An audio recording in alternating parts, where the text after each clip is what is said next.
Welcome to a deep dive Uh, into the world of property law. It can be kind of intimidating sometimes, but trust me, it's always fascinating.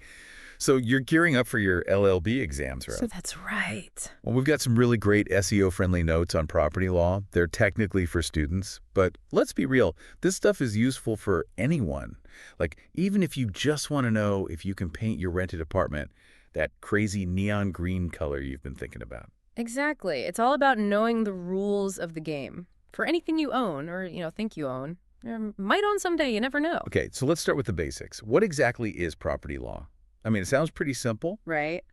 but I have a feeling it's a little bit more complicated than it sounds on the surface. You're right. It's definitely more than just like putting a mine sticker on everything. Oh, totally. Property law is the whole legal framework that governs ownership and transfer, and also how you can actually use your property. So it's like the real-life rule book for all those, Yeah. line moments that we've all had since we were kids. Like, instead of fighting over toys, we're fighting over houses and cars, and maybe even those amazing ideas for inventions that, you've got brewing in the back of your mind. Absolutely. And you'll see in your notes that it gets even more interesting because property itself isn't just one thing. Oh, right. It's broken down into four types. Wow. Okay. You've got movable, immovable, tangible, Got and intangible. So I'm guessing this isn't just about whether you can fit something in a moving van, right? What's the real difference between all these types of properties? Yeah, you're on the right track. It's Hmm. all about how the law treats each category. So movable property, like the name suggests, is anything you can physically move, like Mhm. your phone, your furniture, your prized collection of vintage board Oh, games. okay. So far, so good. What about that massive antique armoire that I inherited? Uh-huh. It's technically movable, but, I'd need like a whole team of movers and probably a structural engineer to get that thing out of my house. That's a great point. Even Well, within movable, there can be some practical challenges. But the key is that it's legally considered movable. Now, immovable property, on the other hand, is all about things that are fixed in place. So primarily land, anything attached to it, buildings, or even those massive trees, growing in your backyard. so my overflowing bookshelf is movable, but the house it's in is immovable. Exactly. Got it. Okay. What about tangible versus intangible? Those sound a bit more abstract to me. Yeah, they are a bit more abstract, but just as important. Tangible is anything that you can physically touch. So your laptop, your textbooks, even that delicious slice of pizza you might be enjoying right now. So basically anything you could trip over in the dark or eat. Exactly. Intangible property, though, that's where things get a little bit more conceptual. It's about things that don't have a physical form, but they still have value. Mm. So think things like copyrights, patents, trademarks, even the top secret recipe for your grandma's famous cookies. Oh, yeah. Okay. So let's say I want to lend a friend my car, Right. right? Versus sharing my amazing app idea that I have. Legally speaking, what's the difference there? So with the car, you're handing over physical possession, but the ownership stays with you. But with your app idea, transferring that requires a whole different set of legal processes, like contracts, copyrights. You might even need to form a partnership. The type of property really determines how you can own it, how you can use it, and how you ultimately transfer it. So it's not as easy as just calling dibs, huh? Not quite. There are some important legal concepts we need to understand. Your notes highlight three big ones: ownership, possession, and title. All right, let's break those down. What's the difference between owning something, possessing it, Yeah. and having the title to it? Yeah, good question. So ownership is basically having ultimate control. You have the right to use the property, you can sell it, you can lease it, you can even destroy it, within legal limits, of course. Ah, the power of ownership. What if I borrow my neighbor's lawnmower?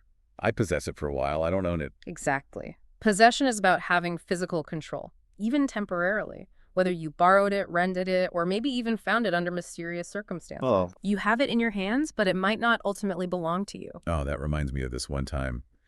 I was convinced I owned this amazing vintage record player, but it turns out I just borrowed it from a friend of a friend. It was a whole awkward situation. Sounds like a classic case of possession confusion. Totally. And that's where title comes in. Title is the legal proof of ownership. It's the document that says, this is officially yours. Think of it like a deed to your house Mm. or the registration papers for your car. It really settles any who owns what arguments. Okay, so ownership is the power, possession is the hands-on control, and title is the legal truth Yeah. in the paperwork. Got it.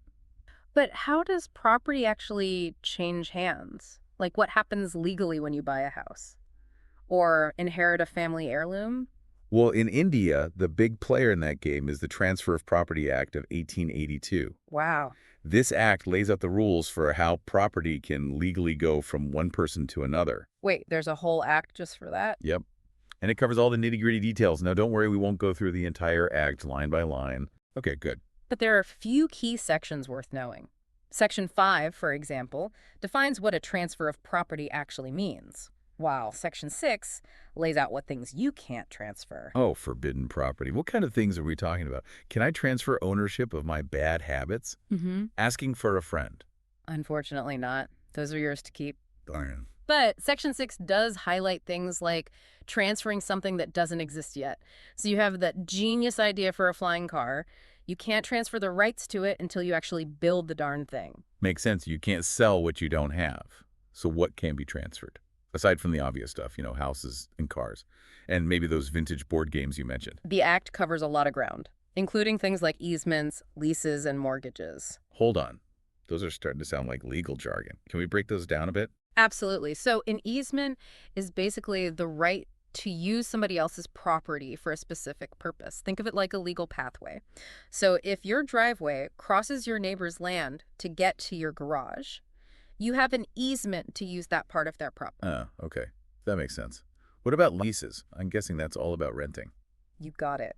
A lease is a legal agreement that lets you temporarily use someone else's property, usually for a set period of time, and you pay rent in exchange.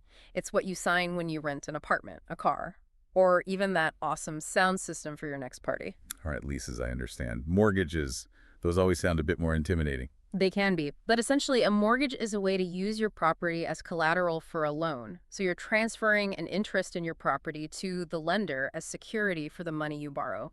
Think of it like a temporary ownership stake the lender has until you pay back the loan. Okay, so easements are about using somebody else's property. Leases are about renting. And mortgages are about using your property as security for a loan.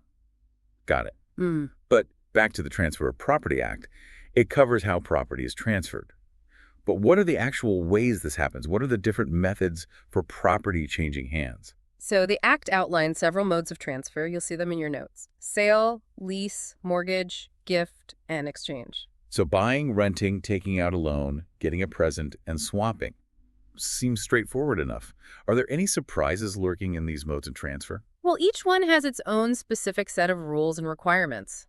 For example, a sale needs a valid contract with specific terms, while a gift requires the intention to give freely without expecting anything in return. There are also rules about who can transfer property, what can be transferred, and how the transfer needs to be documented. So it's not as simple as just handing someone the keys and saying, it's all yours. Not exactly. There are legal formalities to consider, and that's where things can get, well, interesting or complicated. Speaking of interesting, I saw something in the notes about intriguing doctrines. Now, when I see the word intriguing in legal notes, I know things are about to get good. So what are we dealing with here? So these doctrines are like legal principles that have developed over time through court decisions and legal precedents. They really tackle those specific scenarios. That can make property rights a little messy sometimes. All right, hit me with the first one. Let's see how intriguing these doctrines really are. Okay, let's start with the doctrine of fixtures. Ever wondered what happens when you attach something to your property? Like if you bolt down that awesome vintage chandelier you've been eyeing, does it magically become part of the house? Okay, yeah. I've always wondered about that. Does my super fancy coffee machine become part of the kitchen just because it's, like, always on the counter? That's exactly what the doctrine of fixtures tries to determine. It basically says that if something is attached to a property in a way that makes it a permanent part of that property, Okay. it becomes a fixture and is considered part of the immovable property itself. So my built-in oven is a fixture, Right. but my portable blender isn't, Right. even though I use it, like, every day Yeah, to make my protein smoothies. exactly. It really comes down to the degree and the intention of the attachment. Like those built-in cabinets, they're clearly meant to be a permanent part of your kitchen. But your blender, while essential to your daily routine, is still a separate movable item. Okay, so it's not just about how much I use something. It's about how it's attached to the property. Got it. What other intriguing doctrines do we have on the list here? All right, another fascinating one is a doctrine of part performance. This one comes in when there's an oral agreement Mm-hmm. about transferring property, Mm-hmm. but it hasn't been formally documented in writing. Hold on. So you're saying you can make property deals with a handshake. Is that legal? Well, not quite. Okay. But the doctrine of part performance recognizes that actions Mm-hmm. can sometimes speak louder than words. If one party starts taking significant steps to fulfill their part of the oral agreement, like making payments or even starting construction, the court might view that as evidence of a valid agreement, even if it wasn't put in writing. Oh, so actions matter as much as contracts. That makes me think about the Kalyani Bhaskar VMS Sampornam case from your notes. The court recognized part performance based on the buyer's actions, even though the official sale deed wasn't finished. That's a perfect example. It shows how this doctrine can protect people who rely on oral agreements, especially in situations where, written contracts aren't readily available or common practice. Yeah, this is reminding me that I need to be extra careful Yeah. about what I agree to, even like casual conversations. So we've got fixtures and part performance. What else is on this doctrine hit list? Let's talk about the doctrine of lis pendens. This one's all about preventing sneaky property deals during legal battles. Oh, that sounds juicy. Tell me more. Okay, imagine two people are fighting over the ownership of a house, and one of them tries to quickly sell the property to someone else just to avoid losing it in the lawsuit. That's pretty sneaky. Exactly. The doctrine of lis pendens steps in and puts a red flag on the property. It warns potential buyers that there's a legal dispute going on, and any transfer they make might be invalidated if the other party wins the case. So it's like a legal buyer beware sign. Precisely. It protects everyone involved and makes sure that no one can pull a fast one while the case is being decided. Ooh, these doctrines are definitely living up to their intriguing label. Fixtures, part performance, lis pendens. Okay. But let's be practical for a moment. You're prepping for your LOB exams. Yeah, What are some key things from these notes that can help you ace those tests? absolutely. Your notes emphasize a few key strategies. First off, mastering definitions is crucial. You really need to be crystal clear on terms like ownership, possession, title, easement, all those legal terms we've been throwing around today. Right, because knowing the lingo is half the battle. Exactly. Another tip is to focus on landmark cases. Understanding the key principles from cases like Kalyani Bhaskar can really help you apply the law to different situations. You'll be able to spot those fact patterns and connect the dots much more effectively. So it's not just about memorizing the facts, it's about understanding how the law actually works in practice. Any other test-taking gems to share? Yeah, your notes also recommend using visuals to understand complex concepts. So things like flowcharts for different modes of transfer can make it much easier to remember all the details. Oh, good call. I'm a visual learner myself, and sometimes a good diagram can be a lifesaver. It's like seeing the legal puzzle pieces fit together. Absolutely. And of course, don't forget the classic advice, practice, practice, practice. Working through case studies and hypothetical scenarios is a great way to test your understanding and prepare for those, tricky exam questions. Right, because the more you practice applying the law, the more confident you'll be on exam day. Oh, and one more tip for me, don't forget to manage your time. No all-nighters cramming property law. Couldn't agree more. A well-rested mind is a sharp mind, especially when you're facing those LOB exams. Absolutely. We've covered a lot of ground here. What property law is, the different types of property, key concepts like ownership and possession, how property is transferred, and even those intriguing doctrines that make things extra spicy. But thinking back on all this, it makes you wonder about the idea of ownership itself. What's fascinating is that the concept of ownership is always evolving. What we consider property today might be totally different in the future. Think about digital assets. Are those considered property? Ooh, that's a good point. Like, do you really own your social media account? Right. Or are you just borrowing it from the platform? Exactly. It challenges traditional ideas of ownership and forces us to rethink how we define property in this digital age. Mind blown. So what does this all mean for you as you're prepping for these LLB exams? I think it highlights the dynamic nature of law. It's not just about memorizing rules and doctrines. It's about applying those principles to new and evolving situations. Property law, in particular, is constantly adapting to societal changes and technological advancements. So don't just cram the textbook. Think critically about the underlying principles and how they might apply to those real-world scenarios. Exactly. And be prepared to question assumptions. Consider different perspectives. After all, the law is a conversation. a constant debate about how to regulate our interactions and our rights. And when it comes to property, those conversations can get pretty interesting. Speaking of interesting conversations, I remember reading somewhere that there's actually a theory that property ownership is just a social construct. Ah, yes, the great debate. Some argue that private property is a human invention, a way to create order and control resources. Others believe it's a natural right, inherent to human nature. Whoa, that's getting deep. The So we're just making up the rules as we go along? In a way, yes. Law is a reflection of societal values and beliefs. And those are always evolving. What we consider fair and just today might be different tomorrow, and the law will adapt. That's actually kind of reassuring. It means the law isn't just some rigid set of rules. It's a living, breathing thing that can change and grow with us. Precisely. And that's what makes it so fascinating to study, especially as you're about to embark on your legal journey. So remember, you're not just memorizing laws. You're entering a world of ideas, debates, and constant evolution. But enough philosophy for now. Let's get back to the practical stuff. What else can we uncover about the nitty-gritty details of property law from these notes? Let's dive back into some specifics from the Transfer of Property Act of 1882. Okay, so we've talked about the big picture, what property law is, the different types of property, and those key concepts like ownership, possession, and title. But I think it's time to get a little more specific. You'll see in your notes that the Transfer of Property Act of 1882 has some very important sections. And while we're not going to dissect the entire act, it's worth highlighting a few key provisions. So first up is Section 5. What's the deal with this one? Section 5 is like the foundation of the whole act. It defines what a transfer of property actually means. Basically, it states that a transfer involves conveying ownership from one person to another. Okay, so it's setting the ground rules. What about Section 6? This one seems a bit more interesting. Ah, yes, Section 6. This is where we get into the specifics of what cannot be transferred. Ooh, okay. It lays out certain restrictions and exceptions to the general rule of transferability. Remember those forbidden properties we talked about earlier? Yes. So, besides my bad habits, what else can't I transfer? Well, as we mentioned, you can't transfer something that doesn't exist yet. So that flying car idea is still all yours until you actually build it. And there are also restrictions on transferring property. If it goes against public policy or morality, for example, you can't transfer property with the intention of defrauding creditors or evading taxes.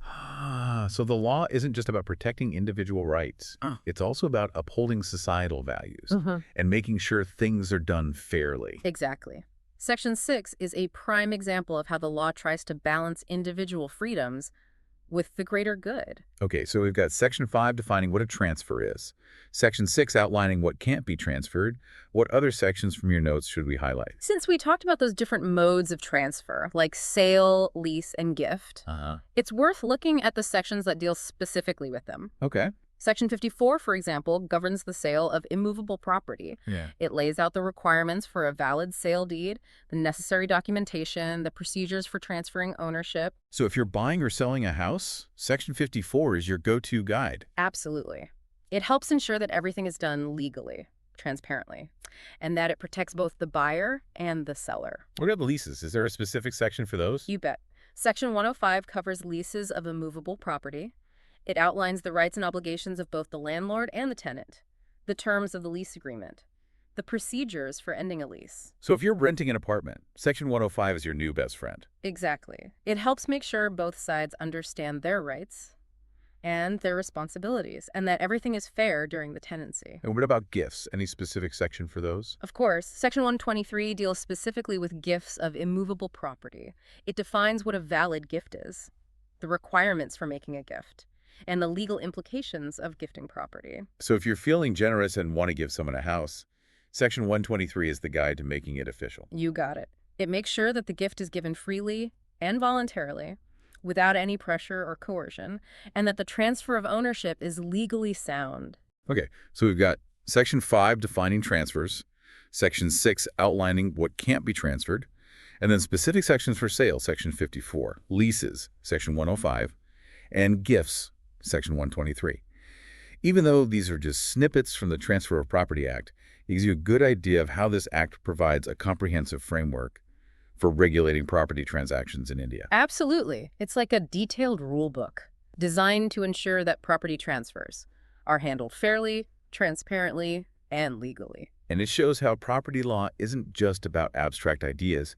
It has real-world consequences for everyone, whether you're buying a house, renting an apartment, or even receiving a gift from someone. It's also important to remember that while the Transfer of Property Act provides the framework, there might be other laws and regulations that apply depending on the situation. Well, good point. Like what? Well, if you're buying land for farming, there might be specific land ceiling laws or restrictions on how you can use the land. Hmm. Or if you're dealing with property in a certain state, there might be state-specific laws that apply, on top of the Central Act. So it's not as simple as just knowing the Transfer of Property Act inside and out. Not always. Property law can be complex, especially in a diverse country like India. That's why it's always wise to consult with a legal professional if you're dealing with any big property transactions. Right. Because when it comes to property, getting the legal details right can save you a lot of trouble later on. Hmm. Before we wrap up this section, let's do a quick recap of those key sections from the Transfer of Property Act. Sounds good. All right, so remember, Section 5 defines what a transfer of property actually means. Section 6 outlines what can't be transferred. Section 54 covers the sale of immovable property. Section 105 deals with leases of immovable property. And Section 123 covers gifts of immovable property. Those are the essentials you'll want to have down pat. And remember, this is just a glimpse into the world of property law. There's a whole universe of fascinating legal concepts and doctrines and case laws out there. Exactly. And for anyone studying for those LLB exams, we encourage you to dive deeper. Ask questions, challenge assumptions. The journey through property law is full of unexpected twists and turns. Well said. And even if you're not a law student, understanding the basics of property law can make you a more informed citizen and property owner. It's all about knowing your rights and responsibilities in the legal system. Absolutely. Knowledge is power, Mm-hmm. and understanding your property rights is essential for navigating the complexities of modern life. We've covered a ton of information here, from the fundamental principles of property law to specific sections of the Transfer of Property Act. We discussed different types of property, key concepts like ownership and possession, and even those intriguing doctrines that add a little spice to the legal landscape. And we've touched on how property is evolving in the digital age, and how important critical thinking and adaptability are when it comes to applying legal principles to real-world scenarios. It's been quite a journey through the world of property law, but I think we've hit the highlights and hopefully sparked some curiosity along the way. Yeah, it certainly has been a comprehensive deep dive, and I think you now have a much clearer grasp of property law and just how important it is. Absolutely. And remember, we've just scratched the surface here. Property law is vast and it's constantly evolving. So if this deep dive has, piqued your interest, there's a whole world of knowledge out there to explore. Exactly. Don't be afraid to dig deeper into those legal textbooks, explore those landmark cases, and really engage with, the evolving nature of property rights. There's always something more to learn. Right. And as we've discussed, property law isn't just about dusty old rules. It's a dynamic field that touches on the most fundamental aspects of, human society. Precisely, it reflects our values, our beliefs, and how we understand ownership and possession and the very nature of property in this ever-changing world. Well said. So as you prepare for your LLB exams, remember that property law isn't just a subject to be memorized. It's an invitation to participate in an ongoing conversation about how we define, regulate, and protect one of the most essential aspects of human existence. And even if you're not pursuing a legal career, we hope this deep dive has given you a new appreciation for the complexities and the nuances of property rights. It's something that we all interact with every single day. Absolutely.